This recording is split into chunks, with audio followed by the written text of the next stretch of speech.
नमस्कार, ज्योतिष रेसिपीमध्ये आपलं खूप खूप स्वागत आहे. आज आपण बनवणार आहोत कॉलीफ्लॉवर लोणचे. हे आंध्रामध्ये खूप खाल्लं जातं आणि हे चविष्ट आणि इन्स्टंट तयार होतं. चला तर मग करूया रेसिपीला सुरुवात. कॉलीफ्लॉवर घेतलेलं आहे, फ्लॉवर कोबी म्हणतात ते, असं घेतलेलं आहे. आपण ह्याचे कट करून घेऊ पीसेस. असे पीसेस कट करून घेतलेले आहे. तुम्हाला छोटे मोठे तुमच्या आकारानुसार कट करून घ्यायचं. आता आपण हे पाणी उकळायला ठेवलेलं आहे, त्यात आपण हे फ्लॉवर टाकून घ्यायचं. गॅस बंद करून घ्यायचा. हे 2 ते 3 मिनिट आपण ह्या गरम पाण्यात ठेवून घ्यायचं. हे आता हे कॉटनच्या कपड्यावर आपण सुकून घ्यायचं, फॅनच्या वाऱ्याला. कॉटनच्या कपड्यावर टाकून घ्यायचं.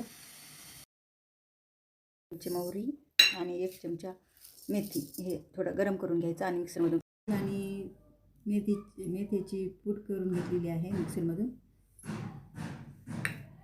कोबी त्याच्यातलं पाणी सुकलेलं आहे, आपण एका बाउलमध्ये घेऊ.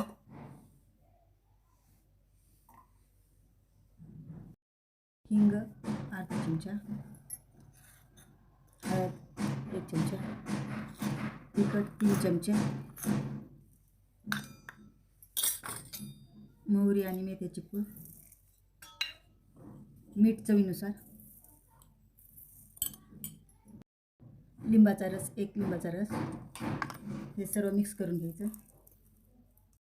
चवीनुसार साखर ऑप्शनल आहे, तुम्हाला टाकायचं असलं तर टाकू शकतात, नाही तर नाही.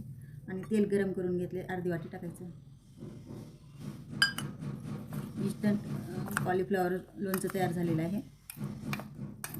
हे कच्चं असल्यामुळं बाहेर जास्त दिवस ठेवायचं नाही, फ्रीजमध्येच ठेवायचं. चविष्ट असं लोणचं तयार झालेलं आहे. हे आंध्रामध्ये खूप हे लोणचं केलं जातं. ही रेसिपी तुम्हाला आवडली असेल तर लाईक आणि सबस्क्राईब करायला विसरू नका आणि दुसऱ्याला शेअर पण करायला विसरू नका. आणि तुम्ही करून पहा. भेटूया आपण दुसऱ्या रेसिपीमध्ये. नमस्कार.